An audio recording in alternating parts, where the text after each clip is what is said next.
السلام علیکم جی۔ اچھا جی، او ای سی کی ویب سائٹ پر یہ جاپان کے لیے بھی جو ہے نا مطلب نوکریوں کے یعنی کہ جابس کے مواقع آئے ہوئے ہیں۔ اس میں 80-85 کیٹیگری ہیں، یعنی کہ 85 تقریباً کیٹیگری ہیں کام کے حوالے سے۔ تو اس کا طریقہ کار میں بتاتا ہوں آپ کو، میں نے کچھ انفارمیشن حاصل کی تھی اس کی، تو میں نے کہا چلیں یہ بھی آپ کے ساتھ شیئر کر دوں، یا اس کی تفصیل میں بعد میں بتاتا ہوں۔ اس کو اپلائی کرنے کا طریقہ دیکھ لیں۔ یہاں پر آپ نے اپنا پہلا نام، یہاں پہ آخری نام یعنی کہ اپنا نام لکھ دینا ہے۔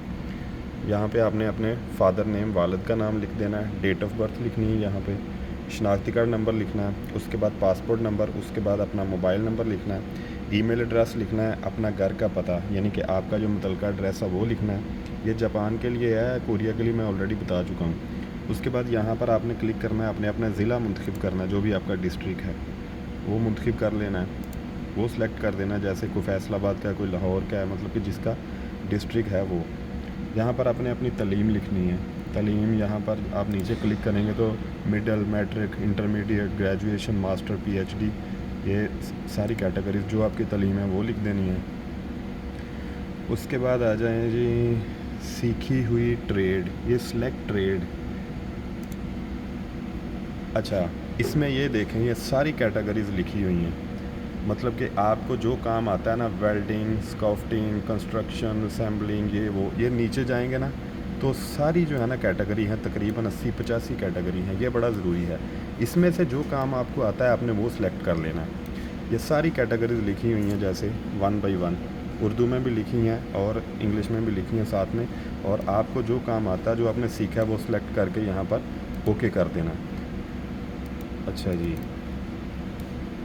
ہو جا بند یار، چلیں اس کو چھوڑ دیتے ہیں۔ اچھا، اس پر اپنی کیٹیگری لکھ دینی۔ اس کے بعد ٹیکنیکل اینڈ کنونشنل انسٹیٹیوٹ کا نام۔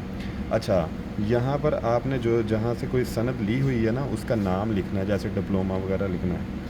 نیچے آ جائیں تو ورک ایکسپیرینس، کام کا تجربہ۔ کام کا تجربہ آپ کا 6 ماہ کا ہے، 1 سال کا ہے، 2 سال کا ہے یا 3 سال کا ہے، یا اس سے بھی زیادہ ہے تو آپ نے وہ لکھ دینا، وہ سلیکٹ کر لینا۔ یہاں پر آپ نے جو لکھنا ہے نا، مطلب کہ انسٹیٹیوٹ کا نام لکھنا ہے کہ جہاں پر آپ نے یہ کام سیکھا ہوا ہے اس کا نام لکھنا ہے۔ نیچے آ جائیں جی سرٹیفکیٹ، ڈپلومہ کی تصویر اپلوڈ کریں، یہ لازمی ہے۔ جس کے پاس ڈپلومہ نہیں ہے نا وہ نہ اپلائی کرے، کوئی فائدہ نہیں ہے، اپنا ٹائم نہیں ضائع کرنا۔ اس کے بعد یہاں پر ڈپلومہ ہے جو آپ نے اپلائی جب کرنا ہے تو یہ فائل وغیرہ جو ہے آپ نے سلیکٹ کر لینی ہے۔ یہاں پر اپنے ڈپلومہ کی پکچر جو ہے اپلوڈ کر دینی ہے۔ کون سے سیشن کا انتخاب کریں گے؟ اچھا، یہ 2 سیشن ہیں، صبح اور آفٹرنون۔ یہ جاپان کی لینگویج سیکھنے کے لیے بعد میں ہوگا، وہ میں آپ کو بتا دوں گا، اور اس میں آپ نے صرف ایک سلیکٹ کر لینا ہے فارمیلٹی کے طور پر، کیونکہ اس پروسیس کو مکمل کرنے کے لیے۔ اس کے بعد اس سے پہلے آپ نے کوئی جاپانی زبان کا امتحان پاس کیا ہوا یہ لکھا ہے، تو اگر ظاہر نہیں کیا ہوگا زیادہ تر نے جاپانی لینگویج کا، ان میں سے ان 3 کیٹیگری میں سے کوئی آپ نے کیا تو اگر نہیں کیا تو ضرورت نہیں ہے، یہاں نیل پہ مطلب لگا دیں، آئی تھنک سو۔ تو اس کے بعد آپ نے سبمٹ کر دینا۔ اچھا، اب آپ کو میں اس کی تفصیل بتا دوں کہ اس کی کوئی فیس نہیں ہے۔ اس میں یہ ہے کہ آپ نے ابھی اپلائی کر دینا، اگر آپ اپلائی کرنا چاہتے ہیں، اگر آپ کے پاس کوئی ڈپلومہ ہے تو 1 ماہ یا 2 ماہ بعد او ای سی آپ سے خود رابطہ کرے گا۔ تو جب آپ سے وہ رابطہ کریں گے، بیسیکلی ایسا ہوتا ہے کہ ان کے پاس جابز آئیں گی نا، جو کیٹیگری آپ نے سلیکٹ کی ہوں گی ان کے پاس فرض کریں کہ اس کام کے متعلق 10 جابز آتی ہیں جاپان سے، تو وہ آپ کے ساتھ کانٹیکٹ کریں گے، پھر آپ کو وہ لینگویج سکھائیں گے اس میں ادارے میں بلا کے۔ وہ 1 مہینے بعد آپ کو کال آتی ہے، 2 ماہ بعد آتی ہے، یہ مطلب کہ کنفرم نہیں ہے، لیکن یہ ہے کہ کیونکہ یہ او ای سی کے تھرو ہے تو اس میں زیادہ اخراجات نہیں ہوں گے، یہ سرکاری تھرو میں ہی آ جاتی، سرکاری کھاتے میں ہی آ جاتی ہے نا، ظاہر ہے او ای سی گورنمنٹ کا ایک ادارہ ہے پاکستان میں۔ تو وہ آپ سے رابطہ کریں گے، پھر آپ کو لینگویج سکھائیں گے، اور اس کے بعد اس کا کوئی ایگزام نہیں ہوگا آپ کا، اس کا صرف سمپل انٹرویو ہوگا۔ وہ انگلش میں بھی ہو سکتا ہے، وہ اردو میں بھی ہو سکتا ہے، تو یہ بات آپ نے ذہن میں رکھنی ہے۔ ویسے یہ ہے کہ اگر آپ فارغ بیٹھے ہیں، آپ کے پاس کوئی ڈپلومہ ہے تو ویسے ہی اپلائی کر دیں۔ اس کا یہ ہے کہ جب آپ لینگویج سیکھیں گے تب آپ کا تھوڑا بہت خرچہ آئے گا، کوئی 8-10 ہزار لینگویج سیکھنے کے لیے۔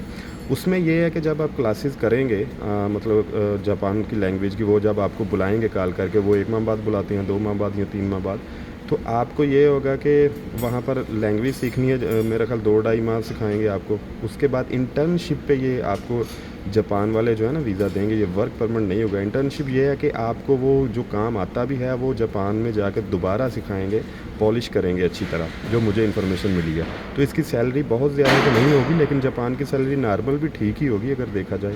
تو اس میں یہ ہے کہ آپ اپلائی کر کے سکون سے اپنا جو روزمرہ زندگی کا وہ کام بھی کریں. یہاں پر جس کے پاس پھر اینڈ پہ میں پھر بتا دوں ڈپلوما ہے تو وہ اپلائی کر چھوڑے.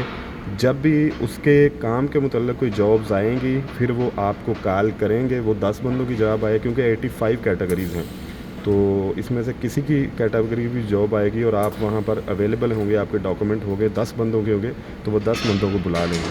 تو اس طرح سے آپ کا آگے پروسیس چلے گا. ظاہر ہے جب آپ کو کال کر لیں گے اگلا پروسیس تو OEC بھی آپ کو سمجھا دے گا. تو یہ اگر کسی کے پاس کوئی ڈپلوما ہے، کوئی کام جانتا ہے ان ساری کیٹیگریز میں سے، جو کہ 85 70-80 کیٹیگری ہیں یہ والی، تو آپ اپلائی کر چھوڑیں. ویسے بھی تو اس کی کوئی فیس وغیرہ نہیں ہے، فری ہے بالکل. تو ٹھیک ہے جی، میں نے کہا یہ بھی آپ کے ساتھ شیئر کر دوں. جاپان کے لیے کچھ انفارمیشن تھی. ہو سکتا ہے کہ فیوچر میں کسی کا یہاں کام بن جائے اور اللہ کرے کہ اس کے خاندان کا رزق لگ جائے.